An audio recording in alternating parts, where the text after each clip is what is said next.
সারা বছরই বাজারে বিভিন্ন ধরনের ফল ও সবজি পাওয়া যায়। আবহাওয়া ও আপনি কোন অঞ্চলে আছেন তার উপর নির্ভর করে স্বাস্থ্যকর খাবার খাওয়া উচিত। শীতের এই সময়ে আমাদের দেশে প্রচুর মিষ্টি আলু পাওয়া যায়। লালচে বেগুনি রঙের এই আলু দিয়ে সবজির বিভিন্ন ধরন রান্না করা যায়। কেউ সেদ্ধ করে, কেউ পুড়িয়ে খেতে পছন্দ করেন। কিন্তু মিষ্টি আলু কি আসলেই উপকারী? মিষ্টি স্বাদের কারণে কি এটি অল্প করে খেতে হবে?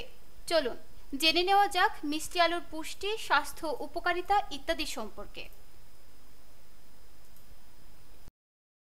পুষ্টিগুণে ভরপুর মিষ্টি আলু ভিটামিন এ, সি, বি6, পটাশিয়াম ও আঁশ সমৃদ্ধ, যা শরীরের রোগ প্রতিরোধ ক্ষমতা বাড়ায়।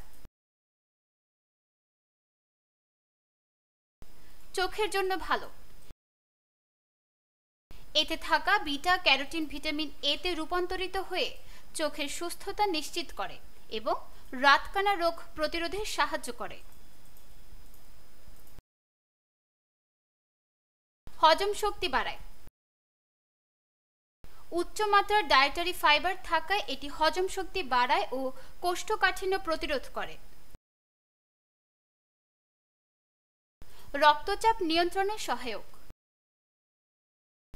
মিষ্টি আলুতে পটাশিয়াম থাকায় এটি রক্তচাপ নিয়ন্ত্রণে সাহায্য করে এবং হৃদরোগের ঝুঁকি কমায়। ডায়াবেটিস রোগীদের জন্য উপকারী। কম গ্লাইসেমিক ইন্ডেক্স থাকার কারণে এটি রক্তে শর্করার মাত্রা নিয়ন্ত্রণ রাখতে সহায়তা করে।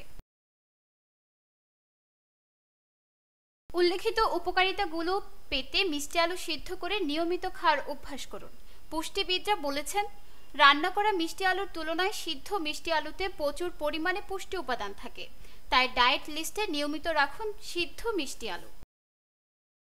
নিউজ ডেস্ক, দৈনিক পূর্বকোণ।